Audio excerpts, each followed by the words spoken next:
সুখবর, ৪৫% মহার্ঘ ভাতা সহ নবম জাতীয় পে স্কেল চূড়ান্ত, থাকছে 10টি গ্রেড। বেতন ভাতা বাড়ছে আগামী 10 আগস্ট। 10 আগস্ট গেজেট প্রকাশ করা হবে।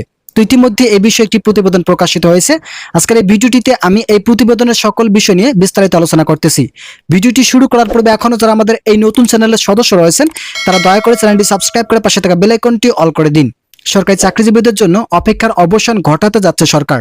নবম জাতীয় পে স্কেল বাস্তবায়নের চূড়ান্ত রূপরেখা তৈরি হয়ে গেছে এবং আগামী 11 আগস্ট গেজেট আকারে তা প্রকাশের প্রস্তুতি চলছে।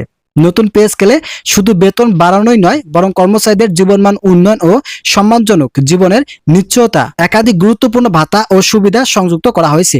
পে কমিশনের সুপারিশ এবার একটি যুগান্তকারী দিক হচ্ছে ৪৫% মহার্ঘ ভাতা অন্তর্ভুক্ত করা, যা চলমান দ্রব্যমূল্যের ঊর্ধ্বগতির প্রেক্ষাপটে কর্মচারীদের জন্য অনেকটাই স্বস্তি হয়ে দাঁড়িয়েছে।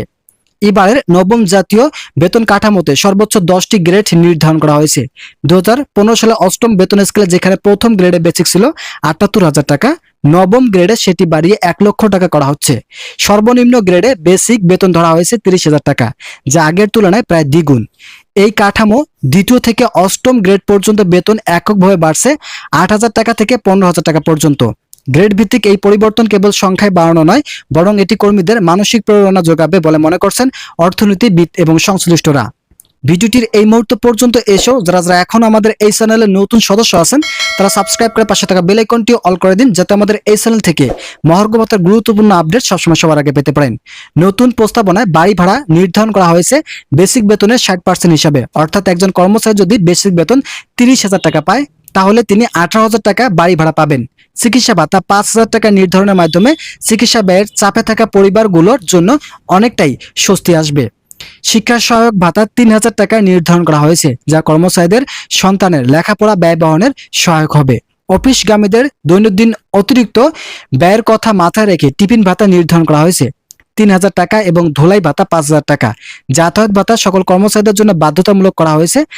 এই সিদ্ধান্তের ফলে সরকারি চাকরিজীবীদের জীবনে বহুল পরিবর্তন উল্লেখ করা যাচ্ছে। এছাড়া উল্লেখযোগ্য দিকগুলো হচ্ছে, নবম পে স্কেল কমিশনের গঠিত এবার কর্মচারীদের একজন প্রতিনিধিকে অন্তর্ভুক্ত করার দাবি উঠেছে জোরালোভাবে। বিভিন্ন কর্মচারী সংগঠন ও ফোরামগুলো একমত যে কর্মচারীদের বাস্তব সমস্যাগুলো সরাসরি নীতি নির্ধারক নীতি স্তরে পৌঁছাতে হলে অবশ্যই কমিটিতে একজন সদস্য গ্রহণ নিশ্চিত করতে হবে। এটি হলে পে স্কেল হবে আরও বাস্তবমুখী ও কর্মচারী বান্ধব। কর্মজীবনের অগ্রগতি ও প্রেরণা রক্ষার্থে পূর্বের ন্যায় 3টি টাইম স্কেল বহাল রাখার সুপারিশ করা হয়েছে। ভিডিওটির এই মুহূর্ত পর্যন্ত এসেও যারা এখন আমাদের এই নতুন চ্যানেলের সদস্য রয়েছেন তারা অবশ্যই চ্যানেলটি সাবস্ক্রাইব করে পাশে থাকা বেল আইকনটি অল করে দিন।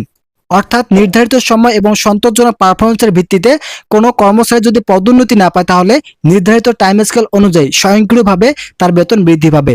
পাশাপাশি মেধা, দক্ষতা এবং যোগ্যতা এছাড়াও নির্বিচ্ছিন্ন সৎ চাকরির ভিত্তিতে সকল গ্রেডের কর্মচারীদের জন্য পদোন্নতির সুযোগ রাখার সুপারিশও করা হয়েছে।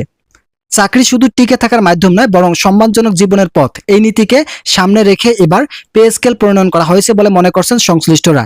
এমন একটি কাঠামো প্রণয়ন করতে গেলে বাজেট ঘাটতির সংজ্ঞা থাকলেও দেশের অর্থ-সামাজিক উন্নয়ন ও উৎপাদনশীল প্রশাসনের স্বার্থে এ ধরনের বিনিয়োগকে মানবিক বাজেট বলে আখ্যা দিয়েছেন অর্থনীতিবিদরা। অবশেষে সকল দিক বিবেচনা করে এই নবম জাতীয় বেতন স্কেল আগামী 11 আগস্ট গেজেট আকারে প্রকাশ হবে বলে জানিয়েছেন নির্ভরযোগ্য সূত্র। তো ইতিমধ্যে এই বিষয়ে একটি প্রতিবেদন প্রকাশিত হয়েছে। আজকের এই ভিডিওটিতে আমি এই বিষয়ে বিস্তারিত আলোচনা করলাম। আশা করি ভিডিওটি থেকে অনেক উপকার পেয়েছেন। যদি উপকার পেয়ে থাকেন তাহলে অবশ্যই চ্যানেলটি সাবস্ক্রাইব করে পাশে থাকা বেল আইকনটি অল করে দিন।